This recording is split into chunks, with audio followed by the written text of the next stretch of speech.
నమస్తే, welcome to Mahi media. నేను మీ చైతన్య.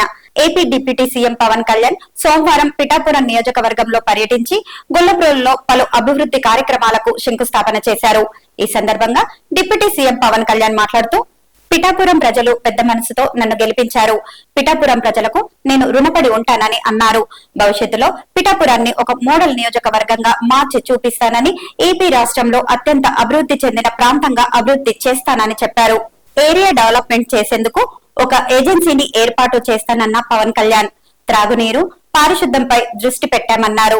అలాగే గొల్లప్రోలు హౌసింగ్ కాలనీ వాసులకు నేను మాటిచ్చినట్లు 4 కోట్ల రూపాయలతో వంతెన నిర్మాణం ప్రారంభించామన్నారు.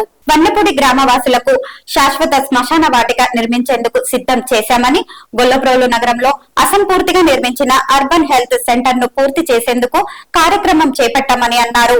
పిఠాపురం ప్రాంత అభివృద్ధి సంస్థను ఏర్పాటు చేస్తానని, 100 పడకల ఆసుపత్రిని నిర్మిస్తానని హామీ ఇచ్చిన పవన్ కళ్యాణ్ అభివృద్ధి చేసేందుకు జిల్లా నాయకులు, ఉన్నతాధికారులు ప్రత్యేక శ్రద్ధతో పనిచేయాలని AP deputy CM Pawan Kalyan సూచించారు.